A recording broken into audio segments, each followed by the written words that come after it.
Students, welcome back. आज हम करने वाले हैं chapter 5 that is the fundamental unit of life. ठीक है, आप अपने आसपास जब भी कोई लिविंग या नॉन लिविंग चीज़ें देखते हो तो आपको इस चीज़ की हैरानी होती होगी ना कि भाई क्या चीज़ें हैं जिसके कारण कोई चीज़ है, ऑर्गेनिज्म है, वो लिविंग है, और क्या कारण है जिसके कारण जो भी ऑर्गेनिज्म है, जो भी चीज़ है, वो नॉन लिविंग है ना। इस चीज़ के आपके ऊपर आपने कई बार इस चीज़ के बारे में सोचा भी होगा। ठीक है, तो इसका एक सिंपल सा आंसर है कि एक चीज़ होती है सेल, जो कि सारे लिविंग ऑर्गेनिज्म के अंदर प्रेजेंट है। ठीक है, वो उनके लिए क्या है, फंडामेंटल यूनिट ऑफ लाइफ है। ठीक है, तो इस चैप्टर के अंदर हम वही पढ़ने वाले हैं कि सेल क्या होती है, डिफरेंट टाइप के ऑर्गेनिज्म कौन कौन से हैं। ठीक है, और सेल के अंदर जो अलग अलग पार्ट हैं वो क्या चीज़ है। ठीक है, क्या है जो सेल अलग अलग फंक्शन है, कौन कौन से ऑर्गेनेलीज हैं जो उस फंक्शन को क्या करते हैं, परफॉर्म करते हैं। ठीक है, तो आइए हम स्टार्ट करते हैं। फर्स्ट हमारा सेल क्या होती है, cell is the structural and functional unit of life. Life की क्या स्ट्रक्चरल और फंक्शनल यूनिट का नाम है life, cell. It is the basic unit of life. ये लाइफ की क्या है, एक बेसिक यूनिट है। ठीक है, अब सबसे पहले सेल को किसने देखा। ठीक है, it is discovered by Robert Hooke in 1831 in a cork slice with the help of self designed microscope. ठीक है, इसको सबसे पहले देखा था रॉबर्ट हुक ने इन 1831। ठीक है, ये इंपॉर्टेंट है, आपको याद रहना चाहिए। ठीक है, और उसने देखा किसमें, सेल्फ डिजाइन माइक्रोस्कोप। उसने खुद ने एक माइक्रोस्कोप बनाया था, उसके अंदर उसने क्या है, सबसे पहले सेल को देखा। ठीक है, स्लाइस मतलब होता है टुकड़ा, और कॉर्क मतलब एक बार्क ऑफ द ट्री। ठीक है, उसको बोलते हैं कॉर्क। ठीक है, उसकी हेल्प से उसने सेल्फ डिजाइन माइक्रोस्कोप में सबसे पहले किसको देखा, सेल को देखा। ठीक है, नेक्स्ट उसके बाद क्या है, आगे धीरे धीरे इंप्रूवमेंट होती गई माइक्रोस्कोप के स्ट्रक्चर में। तो then in 1674 Leeuwenhoek discovered the free living cells in pond water with the improved microscope. ठीक है, थोड़े से इम्प्रूव्ड माइक्रोस्कोप के साथ लुविनहुक ने 1674 के अंदर क्या देखा, सबसे पहले कि लिविंग सेल है। ठीक है, कुछ ऐसी चीजें हैं जो कि क्या है, लिविंग है। किसमें देखा उन्होंने, पॉन्ड वाटर के अंदर देखा था। ठीक है, नेक्स्ट है आपका रॉबर्ट ब्राउन। रॉबर्ट ब्राउन ने फिर है 1831 के अंदर न्यूक्लियस डिस्कवर किया। ठीक है, जिस ईयर के अंदर रॉबर्ट हुक ने देखा था कि भाई कोई सेल नाम की एक चीज प्रेजेंट है। ठीक है, तो उन्होंने उस टाइम उसको उसके अंदर फिर उसने आगे जाके क्या देखा फर्दर स्टडी में कि न्यूक्लियस। ठीक है, न्यूक्लियस को किसने डिस्कवर किया, रॉबर्ट ब्राउन ने, और सेल को किसने डिस्कवर किया, रॉबर्ट हुक ने। ठीक है, नेक्स्ट है आप Purkinje coined the term protoplasm. ठीक है, उन्होंने सबसे पहले टर्म बताई that is protoplasm for the fluid substance of the cell in 1839।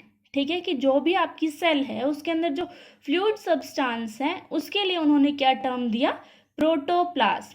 ठीक है, ये डिफरेंट टाइप की टर्मिनोलॉजी है जो आपको याद होनी चाहिए कि कब किसने किस चीज को डिस्कवर किया, उसने उस चीज को क्या नाम दिया। ठीक है, नेक्स्ट है आपकी सेल थ्योरी क्या होती है। Cell theory, the theory that all the plants and animals are composed of cells. ठीक है, ये थ्योरी क्या कहती है कि सारे प्लांट्स और एनिमल्स हैं वो सब किससे बने हुए हैं, सेल से। And the cell is the basic unit of life. ठीक है, और सेल क्या है, लाइफ के लिए सबसे बेसिक यूनिट है वो है सेल। ठीक है, was presented by two biologist that is Sheldon and श्वान। ठीक है, दो साइंटिस्ट थे शेल्डन एंड श्वान। उन्होंने बताया कि जितने भी प्लांट्स और एनिमल्स हैं वो सब किससे बने हुए हैं, सेल से, और सेल ही क्या है, लाइफ की एक बेसिक यूनिट भी है। ठीक है, ये है आपकी सेल थ्योरी। सेल थ्योरी का नेक्स्ट पॉइंट है, the cell theory was further expanded by Virchow by suggesting that, उन्होंने क्या सजेस्ट किया, that the cell arise from preexisting cells. ठीक है, कि कोई भी सेल है वो किससे बनी हुई है, जो पहले से सेल प्रेजेंट है उनसे ही क्या है, डिवीजन होने के बाद एक नई सेल बनती है। ठीक है, ये है सेल थ्योरी जो किसने दी थी, आपके शेल्डन और श्वान ने। ठीक है, नेक्स्ट है आपके टाइप ऑफ ऑर्गेनिजम्स। ठीक है, कि किसी ऑर्गेनिज्म के अंदर कितने सेल्स प्रेजेंट है, उसके अकॉर्डिंग ऑर्गेनिज्म दो टाइप के होते हैं। ठीक है, एक वो ऑर्गेनिज्म जिसके पास एक ही सेल प्रेजेंट है, और एक वो ऑर्गेनिज्म जिसके पास एक से ज्यादा सेल्स प्रेजेंट है, दैट इज 2 से लेके इन्फिनिटी तक। ठीक है, बहुत सारे सेल प्रेजेंट हो सकते हैं, वो ऑर्गेनिज्म होते हैं मल्टी सेलुलर, ठीक है। यूनिसेलुलर को क्या बोलते हैं, सिंगल सेल्ड ऑर्गेनिज्म भी बोलते हैं। Those organisms which are single celled which perform all the functions, ठीक है, उनको क्या कहते हैं, यूनिसेलुलर ऑर्गेनिज्म बोलते हैं। Example is amoeba, paramecium, bacteria, ठीक है। ये सब क्या हैं, आपके यूनिसेलुलर ऑर्गेनिज्म है जिसके पास एक ही सेल है और वो एक ही सेल क्या है, पूरे बॉडी के फंक्शन को परफॉर्म कर रही है, ठीक है। तो नेक्स्ट पॉइंट है इसमें, there is no division of labour in the cell, ठीक है, कि उसके अंदर डिवीजन ऑफ लेबर है वो नहीं है। डिवीजन ऑफ लेबर का मतलब होता है काम का बंटवारा। जब घर में एक ही सदस्य है उसको सारे घर के काम करने पड़ेंगे, है ना। अगर घर में सदस्य ही ज़्यादा हैं तो वो क्या अपने काम को बांट सकते हैं। वही केस इनके साथ है कि वो क्या है, सिंगल सेल है, उनके पास सेल ही एक है, तो एक सेल को क्या सारे काम करने पड़ेंगे, तो वहाँ पे क्या डिवीजन ऑफ लेबर नहीं होता, ठीक है। अब एक सेल है तो लाइफ स्पैन का मतलब होता है टाइम पीरियड फ्रॉम बर्थ, जन्म से लेके डेथ, इसके बीच का जितना भी टाइम है उसको क्या बोलते हैं, लाइफ स्पैन बोलते हैं, ठीक है। लाइफ स्पैन इनका क्या होता है, छोटा होता है, क्योंकि ये क्या है, सिंगल सेल है, ठीक है। इसको बेचारे को क्या है, सारे फंक्शंस है खुद को परफॉर्म करने पड़ते हैं, तो ये क्या है, जल्दी मर भी जाते हैं, ठीक है। ये हम बात कर रहे हैं यूनिसेलुलर ऑर्गेनिजम्स की, ठीक है, समझ में आया। नेक्स्ट टॉपिक है हमारा मल्टी सेलुलर ऑर्गेनिजम्स, ठीक है। मल्टी सेलुलर ऑर्गेनिज्म कौन होते हैं, those organisms which have many cells and each cell perform particular function, ठीक है। वो ऑर्गेनिज्म जिसके पास क्या बहुत सारी सेल होती है और हर सेल अपना पर्टिकुलर फंक्शन परफॉर्म करती है, उनको बोलते हैं मल्टी सेलुलर ऑर्गेनिज्म, ठीक है। एग्जाम्पल क्या है इसके, फंजाई, प्लांट, एनिमल, ठीक है, ये सब इसके क्या है, मल्टी सेलुलर ऑर्गेनिज्म के एग्जाम्पल है। अब देखो बहुत सारी सेल है तो वहाँ पे क्या है, डिवीजन ऑफ लेबर होगा, हर फंक्शन, हर सेल का क्या पर्टिकुलर अपना फंक्शन होता है, वही उस फंक्शन को क्या परफॉर्म करता है, ठीक है। तो अब अगर फंक्शन परफॉर्म कर सकते हैं वो, तो उनकी लाइफ स्पैन भी क्या है, लॉन्ग होगी, बड़ी होगी, ठीक है। अब next topic is types of cells, ठीक है, ये सेल कितने टाइप की होती है। The cell are of two types, that is prokaryotic cell and eukaryotic cell, ठीक है।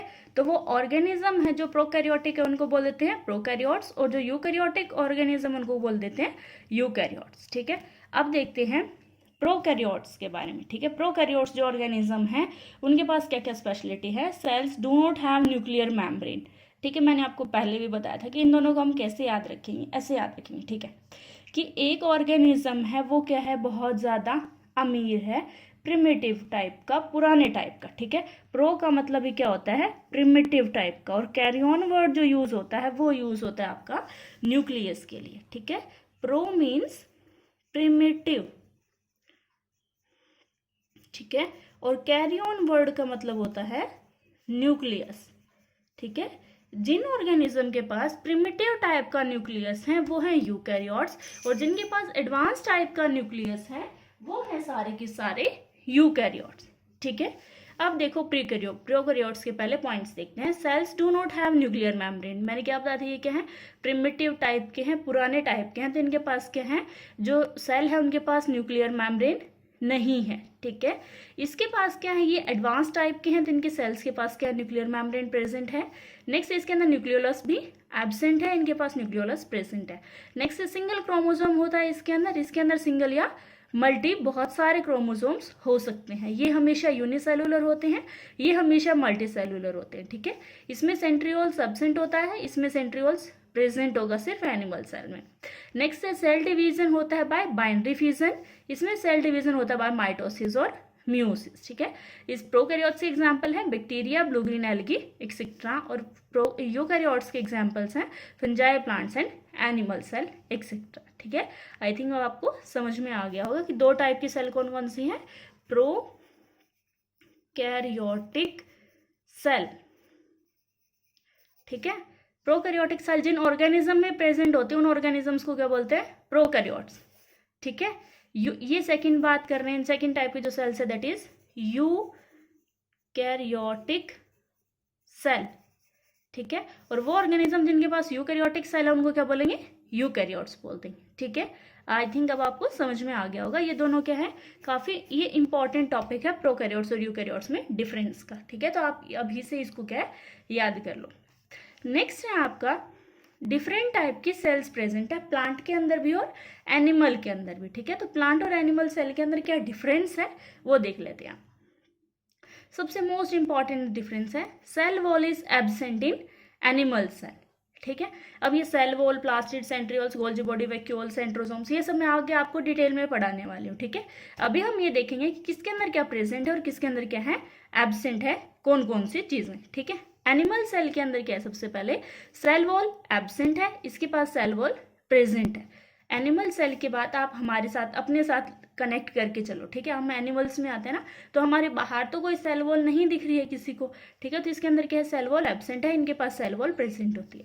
प्लास्टिड्स एब्सेंट होते हैं, ठीक है, क्योंकि हमें क्या फोटोसिंथेसिस नहीं करते ना हम, तो प्लास्टिड किसके लिए रिक्वायर्ड है, फॉर फोटोसिंथेसिस। तो हमारे पास क्या है, प्लास्टिड्स भी एब्सेंट है, इनके पास प्लास्टिड्स प्रेजेंट होते हैं क्योंकि प्लांट क्या करते हैं, फोटोसिंथेसिस करते हैं, ठीक है। नेक्स्ट है सेंट्रियोल्स प्रेजेंट होते हैं, इनके पास सेंट्रियोल्स एब्सेंट होते हैं। गोल्जी बॉडी प्रेजेंट है, इनके पास गोल्जी बॉडी जो प्रेजेंट है उसको किसी और नाम से बुलाते हैं, दैट इज डिक्टोसोम, डिक्टियोसोम, ठीक है। नेक्स्ट इनके पास वैक्यूल्स एब्सेंट होते हैं, अगर प्रेजेंट है तो काफी क्या है, स्मॉल साइज के होते हैं, ठीक है। इनके पास वैक्यूल्स प्रेजेंट होते हैं और लार्ज इन साइज होते हैं। इसमें सेंट्रोसोम प्रेजेंट होता है विद 1 और 2 सेंट्रियोल्स, ठीक है, और इसके अंदर सेंट्रियोसोम क्या है, एब्सेंट ही होता है टोटली, ठीक है। तो ये डिफरेंस के पॉइंट क्या है आपको अच्छे से याद होने चाहिए, प्लस आपको क्या है प्लांट और एनिमल सेल का डायग्राम भी अच्छे से आना चाहिए, ठीक है। ये देखो अब जो आपको डायग्राम दिखाई दे रहा है आपकी स्क्रीन पे, ये डायग्राम है एक टिपिकल प्लांट सेल का, ठीक है। प्लांट सेल के अंदर क्या प्रेजेंट है, सबसे पहले हमने बताया था सेल वॉल, ये देखो सबसे आउटर मोस्ट हमें कवरिंग दिखाई दे रही है, दैट इज सेल वॉल। इसके बाद अंदर की साइड होती है प्लाज्मा मेम्ब्रेन, ठीक है, बाहर वाली ये वाली सेल वॉल, नेक्स्ट उसके अंदर वाली प्लाज्मा मेम्ब्रेन, ठीक है।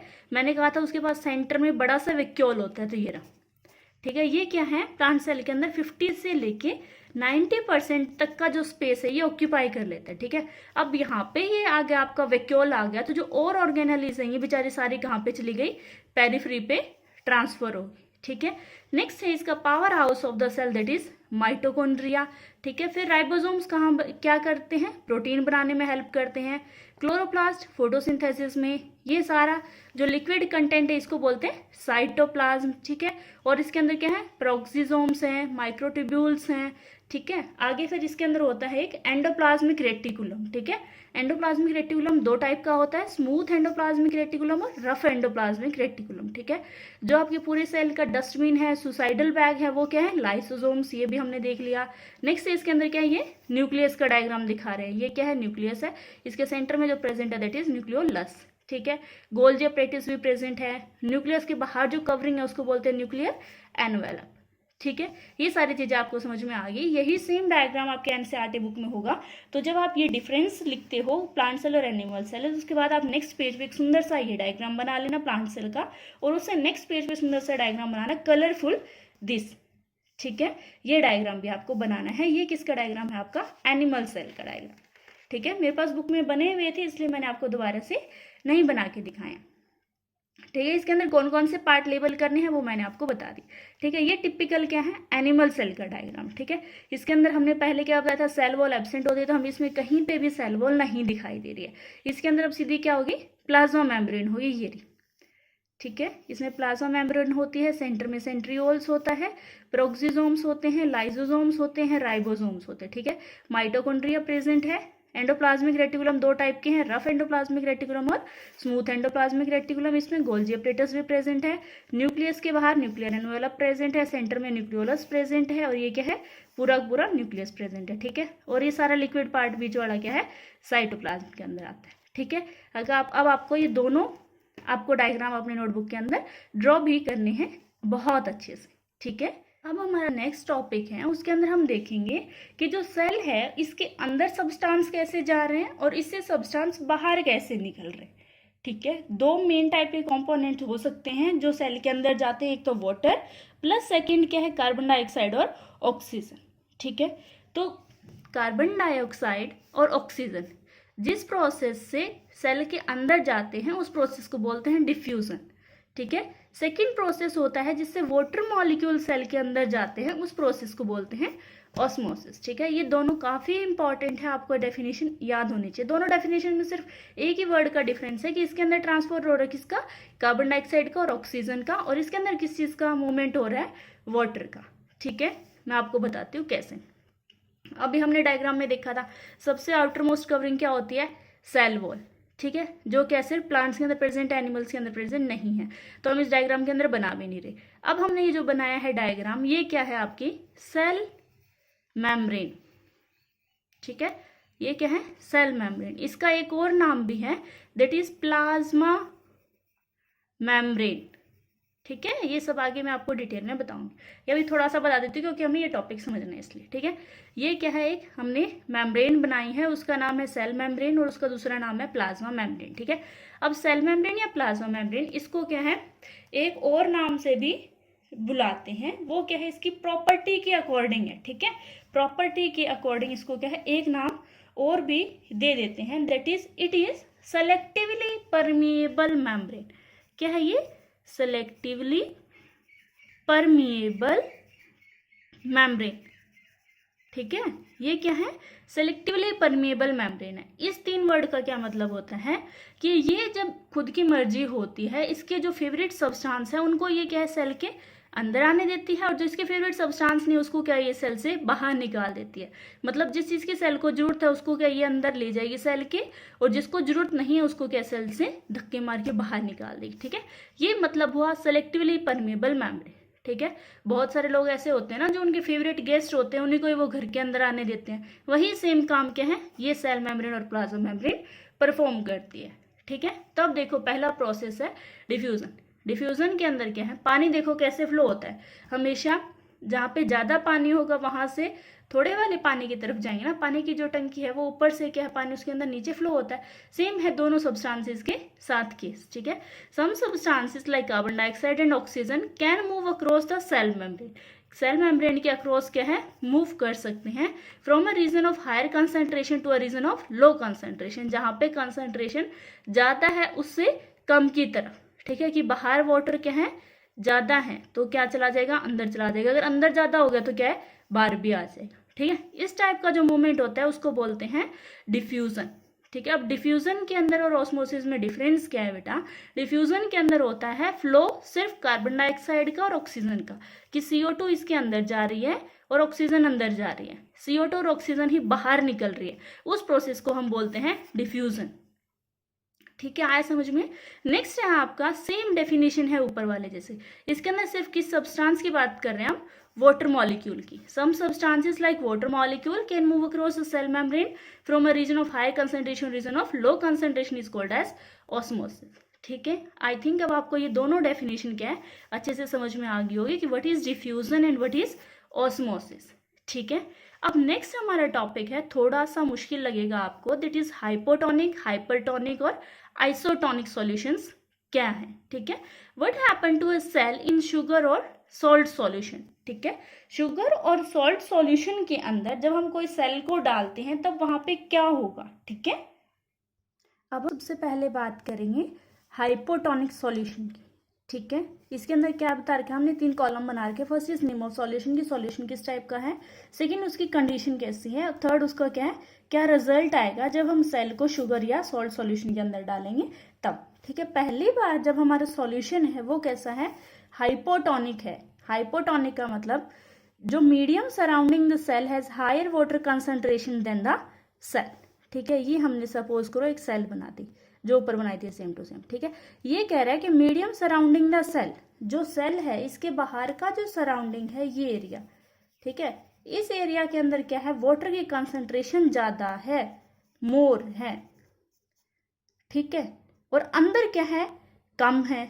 तो हमने ऊपर क्या देखा था कि वाटर हमेशा किस से किस डायरेक्शन की तरफ मूव होता है, जहां पे ज्यादा होता है उससे कम की तरफ। तो ज्यादा कहाँ है, बाहर है, अंदर क्या है, कम है, तो बाहर से क्या चला जाएगा, अंदर चला जाएगा। ठीक है, अब सेल क्या होगी, धीरे धीरे साइज के अंदर ग्रो करने लग जाएगी, और ग्रो, और बड़ी और बड़ी और बड़ी और बड़ी। ठीक है, और एक टाइम ऐसा आएगा जैसे हम गुब्बारे में पानी भरते हैं। ठीक है, तो एक टाइम क्या आ जाता है, जब इतना पानी भर देते हैं हम तो गुब्बारा के एकदम ब्लास्ट हो जाता है, फूट जाता है। ठीक है। वही सेम केस क्या होएगा, सेल के साथ होएगा। ठीक है, कि जब इसकी जितनी कैपेसिटी है उसके अकॉर्डिंग अगर हम पानी फिल कर रहे हैं तब तक तो ठीक है, नॉर्मल है, ये साइज के अंदर सिर्फ ग्रोथ ही रहेगी। जब इसकी लिमिट क्रॉस हो जाएगी तब ये क्या कर जाएगी, ब्रस्ट हो जाएगी। ठीक है, वही सेम रिजल्ट में लिखा हुआ है, cell will gain water by osmosis and likely to swell up. ठीक है, क्या हो जाएगी, वो साइज के अंदर इंक्रीज हो जाएगी, साइज में बड़ी हो जाएगी। ठीक है, फर्स्ट टाइप का सॉल्यूशन समझ में आ गया हमें। हाइपोटोनिक के अंदर क्या है, बाहर जो सराउंडिंग है उसके अंदर वाटर की कंसंट्रेशन ज़्यादा है as compare to the cell. ठीक है, और बाहर ज़्यादा है तो बाहर से क्या अंदर की तरफ मूव करेगी, तो सारा सारा वाटर कहाँ आ जाएगा, आपका अंदर वाटर आ जाएगा। ठीक है, अंदर वाटर आ जाएगा तो सेल क्या हो जाएगी, स्वेल अप हो जाएगी। सेकेंड टाइप का हमारा सॉल्यूशन है दैट इज आइसोटोनिक सॉल्यूशन।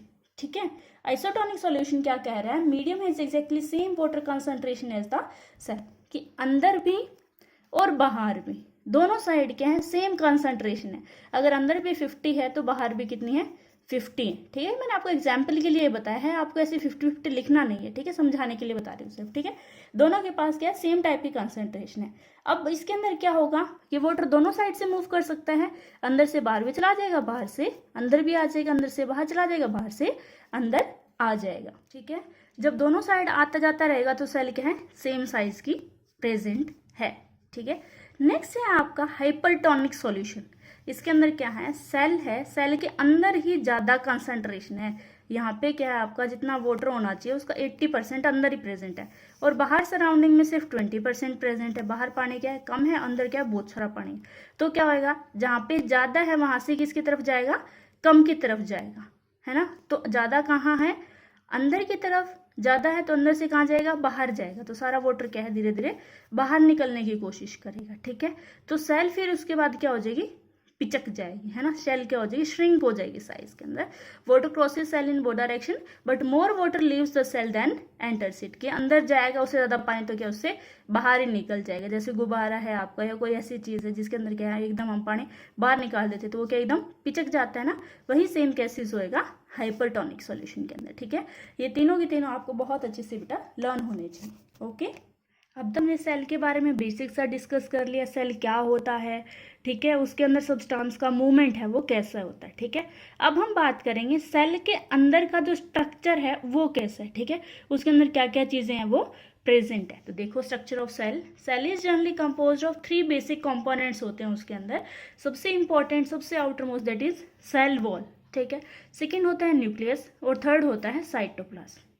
ठीक है, ये 3 कंपोनेंट्स है जो क्या है, सेल के लिए बेसिक सब्सटेंस है। जो कोई भी सेल है, ठीक है, तो उसके अंदर ये तीनों चीज़ें क्या है, जरूर प्रेजेंट है। ठीक है, तो सेल वॉल क्या होती है, आउटर मोस्ट होती है, मैंने आपको बताया था। उसके अंदर क्या होगी, सेल मेम्ब्रेन होगी। उसके अंदर क्या होता है, सबोस्क्रोथिस सेल। ठीक है, इसके सबसे बाहर क्या है, सेल वॉल प्रेजेंट। एनिमल के अंदर सेल वॉल होती नहीं, तो इसको क्या कर दो आप, नेग्लेक्ट भी कर सकते हो। इसके अंदर क्या प्रेजेंट है, सेल मेम्ब्रेन। सेल मेम्ब्रेन का दूसरा नाम क्या बताया था, प्लाज्मा मेम्ब्रेन। ठीक है, सेंटर में क्या प्रेजेंट है, न्यूक्लियस। और इसके बाहर अब सेल वॉल, सेल मेम्ब्रेन और न्यूक्लियस को छोड़ के इसके अंदर जितनी भी चीजें प्रेजेंट है ना, जितने भी ऑर्गेनेलिज प्रेजेंट है वो सब क्या है, साइटोप्लाज्म के अंदर आते हैं। ठीक है, आई बात समझ में। अब हम इन तीनों चीजों को क्या है, 1 बाय 1 करके डिटेल से पढ़ने वाले हैं। ठीक है, तो आइए हम स्टार्ट करते हैं। हमारा सबसे पहला टॉपिक है दैट इज प्लाज्मा मेम्ब्रेन और सेल मेम्ब्रेन। ठीक है, सेल मेम्ब्रेन कहाँ होती है ये मैंने आपको बता दिया। अब देखते हैं ये क्या करते हैं। वही सेम जो भी मैंने आपको बताया था बोल के, वही सेम लिखा हुआ है इसके अंदर। It is the outermost covering of the cell that separates the content of cell from its external environment. ठीक है, कि बाहर का जो एनवायरमेंट है उससे जो सेल के अंदर जो चीजें प्रेजेंट है उसको क्या करते हैं, सेपरेट करने का काम करती हैं कौन, सेल मेम्ब्रेन। ठीक है, इट अलोज और परमिट्स, ये क्या करती हैं, अलो करती हैं या परमिट करती है the entry and exit of some material and in and out of the cell. ठीक है, कि सेल के अंदर आना और सेल के बाहर जाना की जो एंट्री है वो कंट्रोल करने का काम करती हैं सेल मेम्ब्रेन और प्लाज्मा मेम्ब्रेन। ठीक है, it also prevents the movement of some other materials. The cell membrane is called as selectively permeable membrane. ठीक है, इसको क्या बोलते हैं, सेलेक्टिवली परमिएबल मेम्ब्रेन बोलते हैं। अब ये जो सेल मेम्ब्रेन है आपकी, ये बनी किससे होती है, it is made up of lipids and proteins. ठीक है, ये किसी से मिलकर बनी होती है, लिपिड से मिलकर बनी होती है और प्रोटीन से मिलकर क्या है ये बनी होती है। ठीक है, मैं आपको इसका डायग्राम दिखा देती हूँ अभी। ये देखो, ये है एक टिपिकल प्लाज्मा मेम्ब्रेन या सेल मेम्ब्रेन का डायग्राम, ठीक है। ये क्या है, प्रोटीन मॉलिक्यूल्स हैं। ये क्या है, इसके अंदर जो अंदर वाली लेयर है ये सारी क्या है, लिपिड्स की हैं, और बाहर ये सब क्या है, प्रोटीन मॉलिक्यूल्स, ठीक है। अब ये डायग्राम है आपके लिए जब आप 11th में पढ़ोगे तब, ठीक है। अभी 9th क्लास के बच्चे के लेवल के लिए सिर्फ उसको इतना पता होना चाहिए कि सेल मेम्ब्रेन क्या होती है, क्या फंक्शन परफॉर्म करती है और उसको क्या बोलते हैं, ठीक है। अब हमारा नेक्स्ट टॉपिक है प्रॉपर्टीज ऑफ प्लाज्मा मेम्ब्रेन, ठीक है। ये प्लाज्मा मेम्ब्रेन की क्या क्या प्रॉपर्टीज होती है, ये क्या होती है, फ्लेक्सिबल होती है। ये फ्लेक्सिबल होती है तभी तो ये सब्सटेंस को अंदर बाहर जाने देती है ना। It is flexible which allows the cell to engulf in food and other from external environment, ठीक है। कि बाहर के एनवायरमेंट से ये फूड को बॉडी के अंदर लेके आती है। This process is called as endocytosis. इस प्रोसेस को क्या बोलते हैं, एंडोसाइटोसिस बोलते हैं। और ये होता किसके अंदर है, अमीबा के अंदर, ठीक है। Amoeba acquire its food through this process. तो ये क्या आपके लिए इंपॉर्टेंट है। मैं आपसे ये पूछ सकती हूँ कि एंडोसाइटोसिस क्या होता है, तो आप क्या बताओगे कि सेल मेम्ब्रेन है वो काफ़ी फ्लेक्सिबल होती है in the case of amoeba, और वो क्या है, फूड सब्सटेंस को बॉडी के अंदर लाने के अंदर हेल्प करती है, ठीक है। So this is the property of plasma membrane. अब next topic is function of plasma membrane. वही सेम जो बात मैंने आपको पहले बताई वही सब लिखा हुआ है इसके अंदर। It permits the entry and exit of some material in and out of the cell. It prevents the movement of some other materials not required for the cell as it act like selectively permeable membrane, ठीक है। ये क्या substance के entry exit को control करती है, और ये कुछ ऐसे और सब्सटेंस के जो आपकी मूवमेंट है उसको कंट्रोल करती हैं, तभी इसको क्या बोलते हैं, सेलेक्टिवली परमेबल मेम्ब्रेन बोलते हैं, ठीक है। उसके बाद नेक्स्ट हमने क्या देखा था, सेल वॉल, ठीक है। Cell wall is another rigid outer covering in addition to the plasma membrane found in plant cell, ठीक है। ये आपको बहुत अच्छे से याद रखना है कि सेल वॉल किस में होता है, प्लांट सेल में प्रेजेंट होता है, ठीक है। The cell wall lies outside the plasma membrane. Cell wall कहाँ होती है, देखो नीचे डायग्राम में आपको दिख भी रहा होगा। ये ब्लैक लाइन वाले क्या सेल वॉल है, और रेड लाइन वाले क्या सेल मेम्ब्रेन और प्लाज्मा मेम्ब्रेन, और सेंटर में क्या प्रेजेंट है, न्यूक्लियस, ठीक है। अब समझ में आ गया होगा आपको। नेक्स्ट है, अब जो प्लांट सेल वॉल है ये बनी किससे होती है। The plant cell wall is mainly composed of cellulose. किससे बनी होती है, सेलुलोज से। Cellulose is a complex substance which provide structural strength to the plant, ठीक है। प्लांट को क्या है, स्ट्रेंथ प्रोवाइड करने का काम करती हैं सेल वॉल, ठीक है। और इसकी फंक्शन क्या परफॉर्म करती है, the cell wall permits the cell of the plant fungi and bacteria to withstand very dilute external medium, ठीक है। कि बाहर अगर किसी की हाई कंसंट्रेशन है किसी हार्मफुल सब्सटेंस के, तो उसको क्या करता है, ये कंट्रोल कर लेता है, ताकि क्या है जो आपके ऑर्गेनिज्म है प्लांट फंजाई और बैक्टीरिया वो उस चीज़ को क्या है, सहन कर सके। तो ये क्या है, बाहर से उस चीज़ को कंट्रोल कर लेता है विदाउट ब्रस्टिंग। कि वो जो हार्मफुल सब्सटेंस है, जो एसिड वगैरह है, वो सेल के अंदर जाए और सेल को ब्लास्ट ही कर दे, उससे पहले क्या कर देता है, ये उसको कंट्रोल कर लेता है, ठीक है। नेक्स्ट टॉपिक है हमारा प्लाज्मोलिसिस। प्लाज्मोलिसिस क्या है, when a living plant cell loses water through osmosis, ठीक है। अभी मैंने आपको बताया था कि ऑस्मोसिस के अंदर क्या है, जो आपके मूवमेंट ऑफ सब्सटेंस होता है वो वाटर का होता है, ठीक है। तो ऑस्मोसिस के थ्रू जब लिविंग प्लांट सेल वाटर को लूज कर रही होती है, वाटर को बाहर निकाल रही होती है, there is a shrinkage of content of the cell away from the cell wall. क्योंकि हमें पता है कि अंदर वाला जो कंटेंट है वो क्या हो जाएगा, श्रिंक होके बीच में इकट्ठा हो जाएगा, सेल वॉल क्या है, बाहर अलग ही रह जाएगी। This phenomena is known as plasmolysis, और इसी प्रोसेस को क्या बोलते हैं, प्लाज्मोलिसिस बोलते हैं। कि जब लिविंग प्लांट सेल अपना वाटर लूज कर रहा होता है, तब क्या है, जो सेल के सारे कंटेंट है वो सेल वॉल से दूर होके क्या हो जाते हैं, इकट्ठे हो जाते हैं, श्रिंक हो जाते हैं। इस प्रोसेस को बोलते हैं प्लाज्मोलिसिस, ठीक है। अब हमारा थर्ड इंपॉर्टेंट कंपोनेंट कौन सा था, न्यूक्लियस। न्यूक्लियस क्या होता है, आपका ब्रेन कह सकते हैं आप उसको। एक सेल है ना, एक सेल का ब्रेन है वो कौन है, न्यूक्लियस, ठीक है। जैसे पूरे इंसान का ब्रेन कहाँ है, हेड में ना, तो वही है, वो एक सेल है, छोटी सी सेल, उसका ब्रेन कहाँ है, दैट इज न्यूक्लियस, ठीक है। कि कौन कब कहाँ पे क्या एक्टिविटी परफॉर्म कर रहा है, वो सब चीज को क्या करता है, कंट्रोल करके रखता है। It is called as brain of the cell as it controls all the activity of the cell, ठीक है। अब इसका डायग्राम देखेंगे, टिपिकल न्यूक्लियस है वो दिखता कैसे। इसमें क्या प्रेजेंट है, न्यूक्लियोप्लाज्म, ठीक है। अभी मैंने वहां पे एक टर्म बताई थी आपको, प्रोटोप्लाज्म, ठीक है। प्रोटोप्लाज्म क्या होता है, ये सेल है, ठीक है। इसके बाहर सेल वॉल नहीं है, ठीक है। मतलब हम एनिमल सेल की बात कर रहे हैं। एनिमल सेल के अंदर क्या होगी, सीधी प्लाज्मा मेम्ब्रेन होगी, प्लाज्मा मेम्ब्रेन और उसके अंदर वाला सारा कंटेंट, उस कंटेंट को क्या बोलते हैं, साइटोप्लाज्म, ठीक है। प्लाज्मा मेम्ब्रेन प्लस साइटोप्लाज्म दोनों मिलके क्या बना देते हैं, प्रोटोप्लाज्म, ठीक है। तो वही क्या है, प्रोटोप्लाज्म है। और अभी किसकी बात कर रहे हैं यहाँ पे हम, न्यूक्लियस की, तो यहाँ पे क्या बनेगा, न्यूक्लियोप्लाज्म, ठीक है। आई थिंक अब आपको समझ में आ गया होगा। नेक्स्ट इसके अंदर एक न्यूक्लियोलस भी प्रेजेंट होता है, तो सारे एक्टिविटीज को देख रहे हैं। नेक्स्ट इसके अंदर थ्रेड लाइक स्ट्रक्चर प्रेजेंट होते हैं, जो ये आपके रेड कलर के, दैट इज क्रोमेटिन बोलते हैं। क्रोमेटिन के अंदर क्या प्रेजेंट होते हैं, क्रोमोजोम्स प्रेजेंट होते हैं, और क्रोमोजोम्स के अंदर क्या होते हैं, जीन्स प्रेजेंट होते हैं, ठीक है। अब न्यूक्लियस की भी बाहर अपनी मेम्ब्रेन है, उसको क्या बोलेंगे, न्यूक्लियर मेम्ब्रेन, और इसके ऊपर क्या है, छोटे छोटे पोर्स प्रेजेंट होते हैं। ये भी क्या सब्सटेंस को अंदर जाने में और सब्सटेंस को बाहर निकालने में हेल्प करते हैं, ठीक है। अब नेक्स्ट देखते हैं हम आपका स्ट्रक्चर ऑफ न्यूक्लियस कैसा होता है। Nucleus has double layer covering called as nuclear membrane है।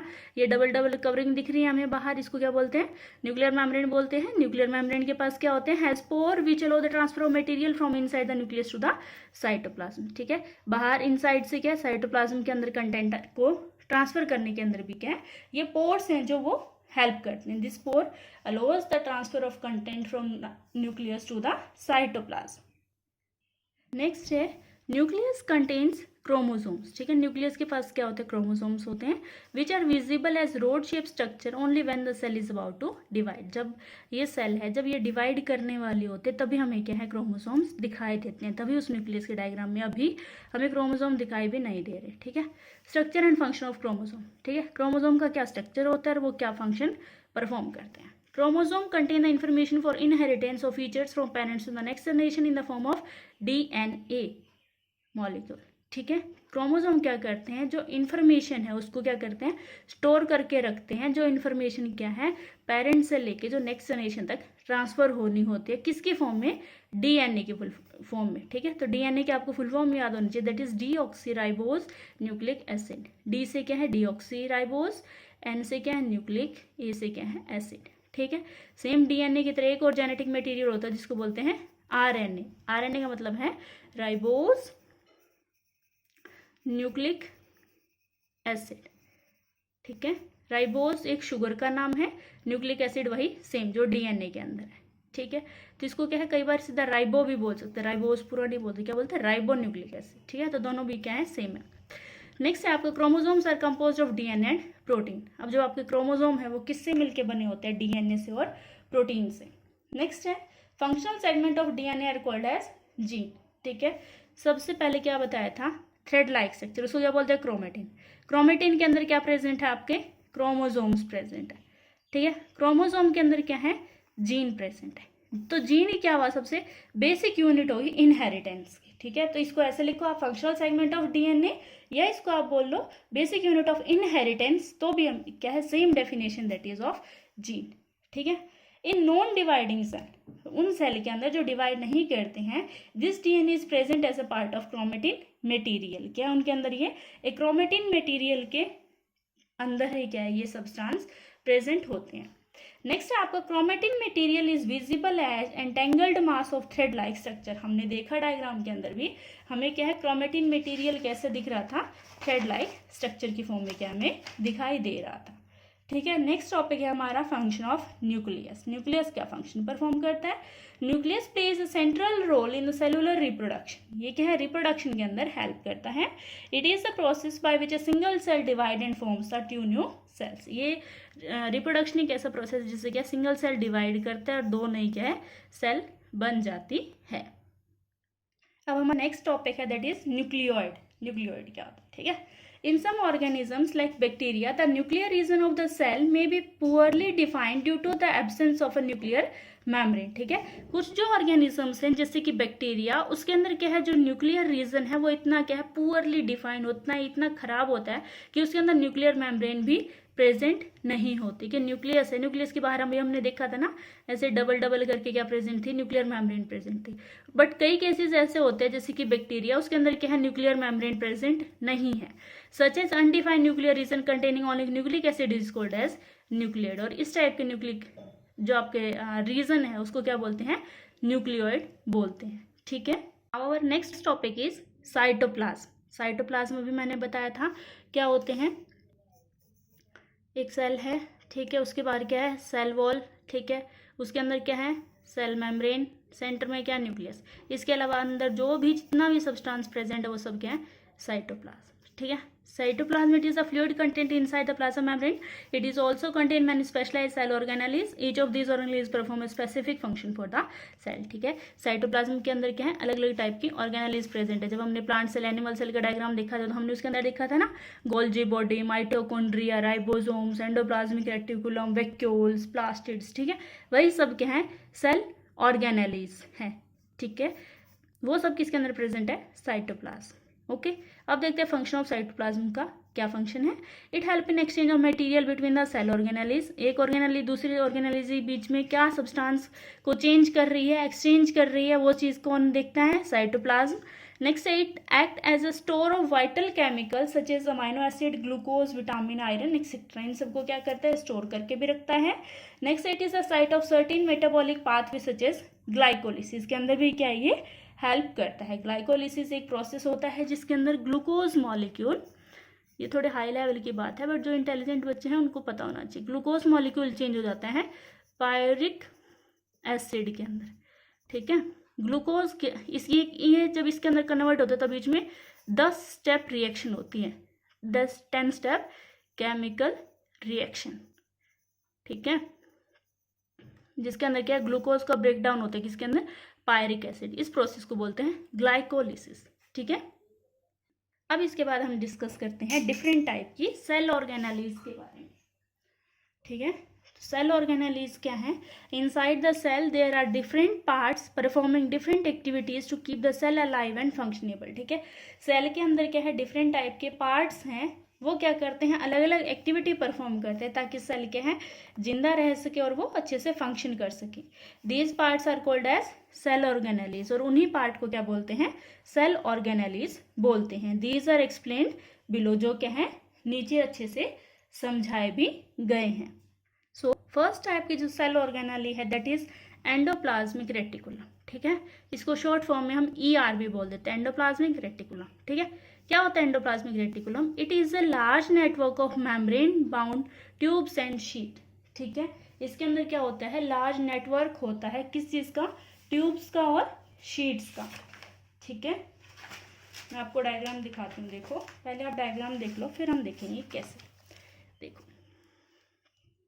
ये एक टिपिकल डायग्राम है एंडोप्लाज्मिक रेटिकुलम का, देखो नीचे दिख भी रहा है, ठीक है. ये क्या है, एंडोप्लाज्मिक रेटिकुलम, ये सेंटर में क्या न्यूक्लियस, ये क्या न्यूक्लियर पोर. ये क्या करते हैं, जो आपका सेंटर में न्यूक्लियस है ना उसके साथ कनेक्शन में ही होता है जो न्यूक्लियर मेम्ब्रेन है, वहीं से क्या है ये अपनी एक्सटेंशन ऐसे ऐसे करना क्या है, स्टार्ट करना शुरू कर देता है, ठीक है. और इनके सरफेस के ऊपर क्या प्रेजेंट होते हैं, राइबोसोम्स, जो किसी इसमें हेल्प करते हैं, प्रोटीन सिंथेसिस के अंदर हेल्प करते हैं, ठीक है. ये दो टाइप के होते हैं, एक स्मूथ एंडोप्लाज्मिक रेटिकुलम, एक rough endoplasmic reticulum. Rough endoplasmic reticulum के ऊपर क्या राइबोसोम प्रेजेंट है और स्मूथ के ऊपर क्या है, प्रेजेंट नहीं है राइबोसोम, ठीक है. जहाँ पे राइबोसोम प्रेजेंट है वहां पे क्या होगा, प्रोटीन सिंथेसिस का काम होता है. और स्मूथ एंडोप्लाज्मिक रेटिकुलम में क्या होता है, लिपिड्स को सिंथेसिस करने का काम होता है, ठीक है. यही सब अभी आपको मैं नोटबुक में समझाऊंगी. It is a large network of membrane bound tubes and sheet, पता चल गया. It looks like long tubules और round bags that is vesicles. It is absent in prokaryotic cell, क्या ये प्रोकैरियोटिक सेल के अंदर नहीं प्रेजेंट होते हैं. It is also made up of lipids and protein. ये किससे मिलकर बनता है, लिपिड्स और प्रोटीन से. Because it extends from nuclear membrane to the plasma membrane, ठीक है. हमें पता है कि ये न्यूक्लियर मेम्ब्रेन से स्टार्ट होके कहाँ तक जा रहा है, प्लाज्मा मेम्ब्रेन तक जा रहा है, ठीक है. अब पता चल गया इसके अंदर क्या है, इस टाइप के राउंड राउंड शेप के क्या है, शीट्स प्रेजेंट है, इसको बोलते हैं शीट्स. और ये सब क्या है, वेसिकल्स प्रेजेंट है, ठीक है. अब है देखो एंडोप्लाज्मिक रेटिकुलम दो टाइप के होते हैं, स्मूथ एंडोप्लाज्मिक रेटिकुलम और रफ एंडोप्लाज्मिक. रफ एंडोप्लाज्मिक बोलते हैं RER और स्मूथ को बोलेंगे SER, ठीक है. ये क्या होता है, मैंने दिखाया इसके अंदर क्या होंगे, राइबोसोम प्रेजेंट होते हैं, इसके पास राइबोसोम एब्सेंट है. ये क्या करता है, प्रोटीन सिंथेसिस का काम करते हैं, ये लिपिड्स को सिक्रेट करते हैं, ये ट्रांसपोर्टेशन करेंगे प्रोटीन्स का, ये ट्रांसपोर्टेशन करेंगे लिपिड्स का, ठीक है. अब नेक्स्ट देखो, हमने देखा था स्टार्टिंग में कि जो प्लाज्मा मेम्ब्रेन है वो भी किससे मिलके बनती है, प्रोटीन से और लिपिड से, है ना। यहाँ पे भी क्या बन रहे हैं, लिपिड्स और प्रोटीन्स बन रहे हैं। तो यही लिपिड्स और प्रोटीन्स क्या करते हैं, प्लाज्मा मेम्ब्रेन को बनाने में हेल्प करते हैं, ठीक है। और उस प्रोसेस को क्या बोलते हैं, मेम्ब्रेन बायोजेनेसिस, ठीक है। Some of these proteins and lipids help in building of cell membrane, this process is called as membrane biogenesis, ठीक है। आई थिंक अब आपको समझ में आ गया होगा कि मेम्ब्रेन बायोजेनेसिस क्या होती है, क्योंकि आपके एंडोप्लाज्मिक रेटिकुलम है वो खुद किससे बने होते हैं, लिपिड से और प्रोटीन से, ठीक है। और हमारे सेल जो मेम्ब्रेन है वो भी किससे बनती है, लिपिड से और प्रोटीन से, ठीक है। तो वो क्या करते हैं, वही लिपिड्स और प्रोटीन्स को यूज करके सेल मेम्ब्रेन को भी बनाने का काम करती है, अगर जब सेल मेम्ब्रेन को जरूरत होती है तब, ठीक है। इस प्रोसेस को क्या बोलते हैं, मेम्ब्रेन बायोजेनेसिस बोलते हैं। अब next topic is function of endoplasmic reticulum, ठीक है, क्या फंक्शन परफॉर्म करते हैं। Some of the proteins and lipid function as enzyme, hormones की तरह काम करते हैं इनके लिपिड्स और proteins. They serve as channels for transport of material, specially proteins. Proteins का क्या ट्रांसपोर्ट करते हैं, कहाँ तक, साइटोप्लाज्म से, और साइटोप्लाज्म से लेके न्यूक्लियस तक भी, ठीक है। Between the various region of the cytoplasm, cytoplasm के अलग जो ऑर्गेनेल प्रेजेंट है उसके अंदर ट्रांसपोर्ट करते हैं, प्लस साइटोप्लाज्म से लेके न्यूक्लियस तक भी ट्रांसपोर्ट करते हैं, ठीक है। It also provide surface for some of the biochemical activity of the cell. अभी मैंने आपको बताया कि केमिकल एक्टिविटीज के अंदर भी क्या ये हेल्पफुल है। नेक्स्ट है SCR, smooth endoplasmic reticulum help in detoxifying many poisons and drugs को क्या है बॉडी से रिमूव करने में, डिटॉक्सिफाई करने में भी क्या है हेल्प करते हैं। अब हमारे सेकेंड सेल ऑर्गेनेली है, दैट इज गोल्जी अपरेटस, ठीक है। Golgi apparatus consists of a system of membrane-bound vesicles arranged approximately parallel to each other in stalk called as cisternae, ठीक है। ये देखो आप diagram, this is Golgi apparatus, ठीक है। कैसा दिख रहा है, मेम्ब्रेन है ना, अलग अलग बाउंड ऑर्गेनेली प्रेजेंट है, एक दूसरे के साथ क्या है, पैरेलल है सारे के सारे, ठीक है। एक स्टॉक के अंदर प्रेजेंट है कि ये एक group, next group, next group, next group, next group, ठीक है। तो इस सब को क्या बोलते हैं, सिस्टर्नी, ठीक है। ये अलग अलग शेप के हो सकते हैं, ठीक है। एक दूसरे के साथ क्या होते हैं, पैरेलल होते हैं, ठीक है। ये डायग्राम है आपका गोल्जी अपरेटस का। नेक्स्ट है फंक्शन ऑफ गोल्जी, बॉडी या गोल्जी अपरेटस एक ही बात है, ठीक है। क्या फंक्शन है इसका, the material synthesized near the endoplasmic reticulum is packed and dispatched to various target inside and outside the cell through Golgi apparatus, ठीक है। ये क्या करता है, ये खुद का कुछ प्रोड्यूस करने में हेल्प नहीं करता। जो प्रोड्यूस किया था ऊपर एंडोप्लाज्मिक रेटिकुलम ने क्या क्या प्रोड्यूस किया था, प्रोटीन्स और लिपिड्स, ठीक है। तभी मैं ये साथ साथ आपको अच्छे से समझा रही हूँ ताकि आप बाद में भूलो नहीं इस चीज़ को, ठीक है। प्रोटीन्स और लिपिड्स को किसने प्रोड्यूस किया था, एंडोप्लाज्मिक रेटिकुलम ने। गोल्जी अपरेटस बेचारा कुछ नहीं काम करता, ये एक अपरेटस एक चैनल की तरह काम करता है। अपरेटस वर्ड का मतलब ही क्या होता है, चैनल, ठीक है। ये एक चैनल की तरह काम करता है कि तुम कुछ चीज़ बना रहे हो, कोई बात नहीं, आप मेरे पास क्या कर दो, उस चीज़ को स्टोर कर दो, ठीक है। अगर मुझे ज़रूरत हुई उसको पैक करने के लिए तो मैं थोड़ा बहुत मॉडिफाई भी कर दूंगा, ठीक है। और फिर उसको क्या है, सारे बॉडी जितने भी पार्ट्स हैं सेल के जिसको ज़रूरत होगी, जो भी टारगेट होंगे सेल के अंदर या सेल के बाहर, उसको क्या मैं उसको वहाँ पे डिस्पैच करके आऊँगा, उसको वहाँ पे दे के आऊँगा, ठीक है। समझ में आ गया। Its function include storage, modification of packaging vesicles, formation of lysosomes को भी फॉर्म करने में क्या ये हेल्पफुल है, ठीक है। अब हमारा थर्ड टाइप का ऑर्गेनेलीज है, क्या है, लाइसोसोम्स, ठीक है। थर्ड ऑर्गेनेली क्या है हमारा, दैट इज लाइसोसोम्स, ठीक है। लाइसोसोम्स क्या होते हैं, स्मॉल होते हैं, स्फेरिकल होते हैं, सैक लाइक स्ट्रक्चर होता है, which contain several digestive enzyme, ठीक है। सर्कुलर ही आप समझ लो इसको, सर्कुलर है, स्मॉल साइज में। ये क्या कंटेन क्या करते हैं, इसके अंदर होता क्या है, डाइजेस्टिव एंजाइम, ठीक है, डाइजेस्टिव एंजाइम, ठीक है। अब डाइजेस्टिव एंजाइम क्या करते हैं देखेंगे आगे। They are found in eukaryotic cell, mostly in animals के अंदर प्रेजेंट करते हैं। They are the kind of waste disposal system of the cell. जैसे घर में एक डस्टबिन होता है, वैसे सेल का जो डस्टबिन है वो होता है आपका लाइसोसोम्स, ठीक है। ये क्या वेस्ट डिस्पोजल सिस्टम है सेल का। ये कैसे काम करता है देखेंगे। It help in digestion of foreign substance and worn out cell organelles, ठीक है। जो फॉरेन सब्सटेंस मतलब जो बाहर से एक्स्ट्रा सब्सटेंस आ गए सेल के अंदर, या वॉर्न आउट मतलब जो डेड हो चुके हैं, ठीक है। जो डेड सेल ऑर्गेनेलिस है उनको क्या करता है, डाइजेशन करने में हेल्प करता है। It provide protection against bacteria and virus, it keeps the cell clean, ठीक है। जब ये डस्टबिन है तो सेल को क्या रखेगा, पूरी सेल को क्लीन रखने का काम करता है, प्लस वायरस और बैक्टीरिया का इन्फेक्शन ना हो जाए उसके खिलाफ भी इसके अंदर क्या पहले से एंजाइम प्रेजेंट है।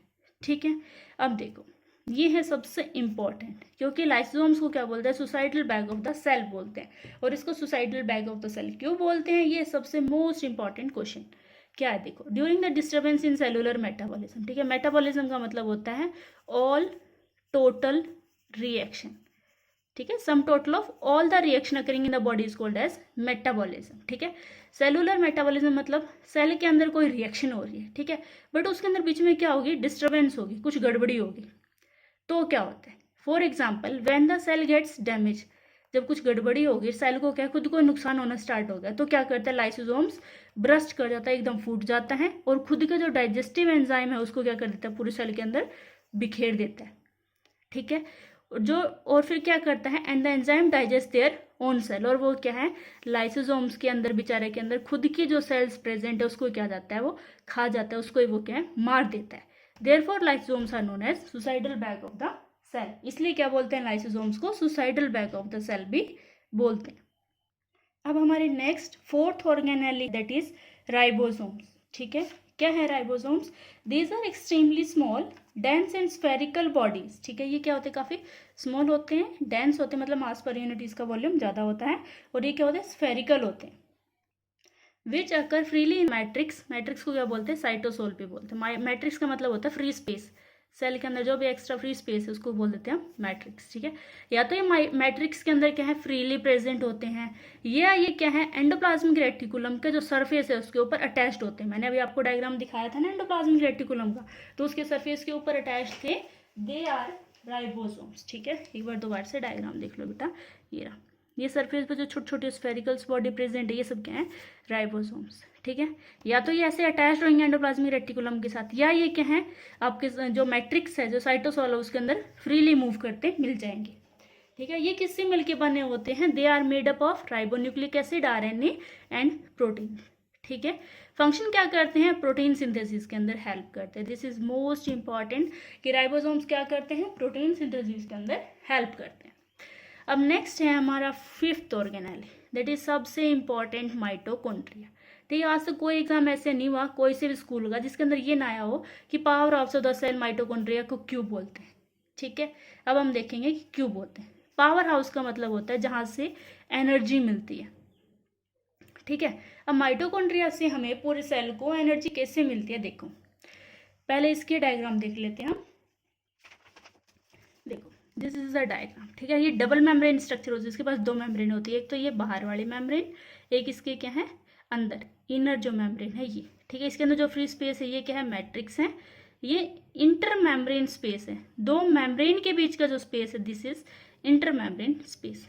और इसके अंदर जो ऐसे ये फोल्डिंग्स बन रहे हैं इनको बोलते हैं क्रिस्टी।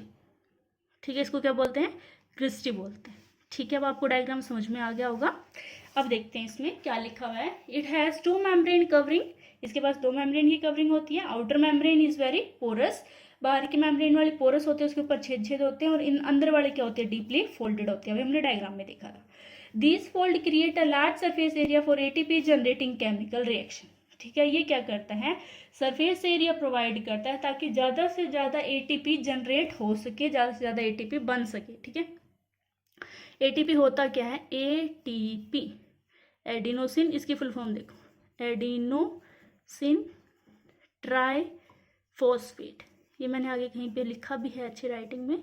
ठीक है, ये क्या है, एटीपी है। ठीक है, एटीपी से क्या मिलता है, हमें एनर्जी मिलती है, जब एटीपी ब्रेक डाउन करता है उससे हमें एनर्जी मिलेगी। ठीक है, it contain its own DNA ribosome, इसके पास क्या खुद के डीएनए और खुद के राइबोसोम्स भी होते हैं। नेक्स्ट है फंक्शंस ऑफ माइटोकॉन्ड्रिया। माइटोकॉन्ड्रिया क्या करता है, they are the site of cellular respiration, hence provide energy for the vital activity of the living cell. ठीक है, यहाँ पे मेन क्या होता है, रेस्पिरेशन का काम होता है। ठीक है, रेस्पिरेशन का काम होगा तो वहाँ पे क्या होगी, एनर्जी प्रोड्यूस होगी। एनर्जी प्रोड्यूस होगी तो लिविंग सेल को क्या है, काम करने के लिए ज़्यादा से ज़्यादा अमाउंट के अंदर एनर्जी मिल सकती है, तो वो अपनी क्या है, ज़्यादा से ज़्यादा एक्टिविटी को परफॉर्म कर देंगे। ये है सेकेंड पॉइंट कि क्या फंक्शन परफॉर्म करते हैं, they store energy and release during reaction. वो क्या करते हैं, एनर्जी को स्टोर करते हैं और जब रिएक्शन होती है तब रिलीज कर देते हैं, किसकी फॉर्म में, एटीपी। वही मैंने आपको बताया, adenosine triphosphate are also called as energy currency of the cell, energy currency भी बोलते हैं इनको, और इनको क्या बोलते हैं, power house of the cell भी बोलते हैं।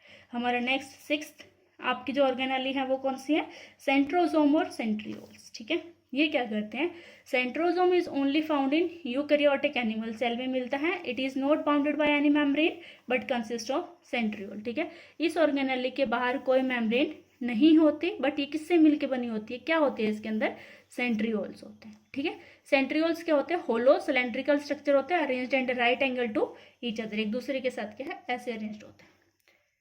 सपोज दिस, ये एक सेंट्रियोल है, ये दूसरे के साथ क्या ऐसे राइट एंगल पे प्रेजेंट है, फिर ये इसके साथ क्या है, राइट एंगल पे प्रेजेंट है ना, ये एंगल 90 डिग्री, ये 90 डिग्री, तो ये क्या है, एक दूसरे के साथ 90 डिग्री के राइट एंगल पे क्या होते हैं, अरेंज्ड होते हैं, and made up of microtubules, और किससे मिलके बनते हैं, माइक्रोट्यूब्यूल से। नेक्स्ट है फंक्शन ऑफ सेंट्रियोल्स। ठीक है, सेंट्रोसोम तो आपको बताया था कुछ होता ही नहीं है, सिर्फ एक क्या है, मतलब स्ट्रक्चर है जिसके अंदर क्या सेंट्रियोल्स प्रेजेंट है। तो फंक्शन भी किसके होंगे, सेंट्रियोल्स के। It help in cell division and also help in the formation of cilia and flagella. ठीक है, ये क्या करता है, सेल को डिवाइड करने में हेल्प करता है, और सीलिया और फ्लैजिला को बनाने में हेल्प करता है। ठीक है, सेल के सरफेस के ऊपर प्रेजेंट होते हैं सीलिया और फ्लैजिला, जो इसको क्या है, मूवमेंट करने के अंदर हेल्प करते हैं। ठीक है, मतलब आप इनको ऐसे बोलो कि भाई हाँ सेल के हाथ और पाँव, तो वो भी बोल सकते हो आप सीलिया और फ्लैजिला को। अब हमारा नेक्स्ट है 7th cell organelles, that is plastids. मैंने आपको बताया था प्लास्टिड्स किसमें प्रेजेंट होते हैं, सिर्फ प्लांट सेल में, जहाँ पे फोटोसिंथेसिस होनी है वहां पे प्रेजेंट होते हैं plastids. Plastids are present in most of the plant cell, spherical in shape and double membrane bound organelle. ठीक है, ये क्या होते हैं, स्फेरिकल शेप के होते हैं, डबल मेम्ब्रेन बाउंड ऑर्गेनेलिस है, मतलब इसके पास भी डबल मेम्ब्रेन होती है। Have their own DNA and ribosome, खुद का डीएनए होता है, खुद का क्या राइबोसोम भी प्रेजेंट है। अब है आपके जो आपके प्लास्टिड्स हैं वो 3 टाइप के होते हैं, क्लोरोप्लास्ट, क्रोमोप्लास्ट और ल्यूकोप्लास्ट। ठीक है, देखो आप। ठीक है, अब मैंने इसको क्या इतना इंटरेस्टिंग तरीके से क्यों बनाया, ताकि आपको हमेशा के लिए याद रह जाए। क्लोरोप्लास्ट होते हैं ग्रीन कलर के, इसलिए मैंने इसका नाम किस लिए लिख दिया, ग्रीन कलर में लिख दिया, ग्रीन इन कलर होते हैं। क्रोमोप्लास्ट होते हैं कलरफुल होते हैं, बस ग्रीन कलर के नहीं होते, इसलिए मैंने इसको क्या पिंक कलर रख दिया। ठीक है, कलरफुल होते हैं एक्सेप्ट ग्रीन, ग्रीन कलर के नहीं हो सकते क्योंकि ग्रीन कलर के होते हैं, उनको बोलते हैं क्लोरोप्लास्ट। ये है क्रोमोप्लास्ट। ठीक है, और थर्ड होते हैं ल्यूकोप्लास्ट, जो कि क्या होता है कलरलेस, इसलिए मैंने इसको क्या स्किन कलर से लिख दिया। ठीक है, ताकि आपको हमेशा के लिए याद हो जाए। अब नेक्स्ट ये फंक्शन क्या परफॉर्म करते हैं, अब ग्रीन कलर का है तो क्या करेगा, फोटोसिंथेसिस करता है। ठीक है, अगर ये कलरफुल है तो ये क्या करता है, पोलिनेशन के लिए इंसेक्ट को अट्रैक्ट करने का काम करता है, प्लस कोई भी सेल है उसको क्या करता है, कलर प्रोवाइड करने का काम करता है। ठीक है, नेक्स्ट है ल्यूकोप्लास्ट। ल्यूकोप्लास्ट क्या है, स्टोरेज करने का काम करता है, storage of food in the form of starch, proteins और फैट की फॉर्म में बॉडी के अंदर क्या फूड को स्टोर करके रखता है। ठीक है, these are the 3 types of plastids. ठीक है, अब हमारा नेक्स्ट टॉपिक है प्रोक्सियोम्स। ठीक है, क्या है हमारा next organelle, that is peroxisome. ये क्या होते हैं, these are small spherical organelle containing powerful oxidative enzymes. ठीक है, इनके पास क्या है, पावरफुल ऑक्सीडेटिव एंजाइम्स प्रेजेंट है। They are bound by single membrane, इनके पास सिंगल मेम्ब्रेन होती है। They are found in liver and kidney cell, ये लिवर और किडनी सेल के अंदर प्रेजेंट होते हैं। अब next topic is function of peroxisomes. Peroxisomes के क्या फंक्शन होते हैं, they are specialized to carry out some oxidative reaction, क्योंकि इनके पास ऑक्सीडेटिव एंजाइम होते हैं तो ये क्या है, ऑक्सीडेटिव रिएक्शन ही परफॉर्म करेंगी, सच एज डिटॉक्सिफिकेशन और removal of toxic substance from the cell. Cell से क्या है, टॉक्सिक सब्सटेंस को रिमूव करने का काम करते हैं। अब हम आते हैं आप हमारे 9th cell organelle, that is vacuoles. ठीक है, और ये हमारा लास्ट टॉपिक है इस लेसन का। वैक्यूल्स मैंने आपको बताया था। ठीक है, ये आपको डायग्राम के अंदर स्टार्टिंग में दिखाया था, प्लांट सेल में सबसे बड़ा वैक्यूल प्रेजेंट है, एनिमल सेल में क्या है, छोटे छोटे वैक्यूल्स प्रेजेंट है ना। दे आर द लिक्विड और solid fielded and membrane bound organelles. ठीक है, ऑर्गेनेली हैं जो जिसके अंदर क्या प्रेजेंट है, या तो लिक्विड प्रेजेंट है कुछ, ये क्या है सॉलिड प्रेजेंट है, और जिनके बाहर मेम्ब्रेन भी है। In plant cell vacuoles are large and permanent. Vacuoles क्या होते हैं, लार्ज होते हैं, परमानेंट होते हैं एनिमल सेल के अंदर, स्मॉल इन साइज होते हैं और टेम्परेरी होते हैं। ठीक है, इन मेच्योर प्लांट सेल, एक मेच्योर प्लांट सेल के अंदर ये क्या 50 जो आपकी 90% पार्ट है वो क्या करते हैं, ऑक्यूपाई कर लेते हैं, घेर लेते हैं। तो इसके कारण ड्यू टू इट्स साइज, इसके साइज के कारण other organelles including nucleus shift toward the plasma membrane. सारे जो ऑर्गेनेली हैं न्यूक्लियस के साथ सारे कहाँ चले जाते हैं, सेल मेम्ब्रेन की तरफ चले जाते हैं। ठीक है, अब ये फंक्शन क्या परफॉर्म करते हैं, they help in maintenance osmotic pressure of the cell. ठीक है, ऑस्मोटिक प्रेशर को मेंटेन करने में हेल्प करता है। सेल को क्या है, टर्जिडिटी और रिजिडिटी प्रोवाइड करता है, मतलब उसको स्ट्रेंथ प्रोवाइड करता है। इन सिंगल सेल ऑर्गेनिज्म के अंदर जैसे कि अमीबा के अंदर क्या है, फूड वैक्यूल्स बनती हैं, जिसके हेल्प से क्या है वो फूड को बॉडी के अंदर लेके जाता है और उससे क्या है एनर्जी ऑब्टेन करता है। ठीक है, तो फूड वैक्यूल्स किसमें होती है, अमीबा के अंदर, ये इंपॉर्टेंट है। अब मैंने अमीबा से रिलेटेड आपको इस चैप्टर के अंदर दो बातें बताई, एक तो फूड वैक्यूल वाले टॉपिक में और एक एंडोसाइटोसिस वाले टॉपिक में, जहाँ पे क्या पढ़ रहे थे हम, सेल मेम्ब्रेन और प्लाज्मा मेम्ब्रेन के बारे में पढ़ रहे थे। और क्या फंक्शन है इसका, in some unicellular organism specialized vacuoles also plays an important role in expelling this water and some waste from the cell. ठीक है, कुछ यूनिसेल्युलर ऑर्गेनिज्म के अंदर जो स्पेशलाइज्ड वैक्यूल्स होते हैं वो कुछ और इंपॉर्टेंट काम भी करते हैं, जैसे कि एक्सपेल मतलब रिमूव करना, एक्सपेल एक्सेस वाटर, एक्सेस जो वाटर है, फालतू जो पानी है उसको क्या करता है, बाहर निकाल लेता है, and some waste from the cell, और सेल से क्या कुछ वेस्ट सब्सटेंस को भी बाहर निकालने का काम करता है। ठीक है, That's all for today. I hope you have learned a lot. If you enjoyed the video, then like it, share this with your friends, and subscribe to Dream Knowledge for more fresh content. Thank you.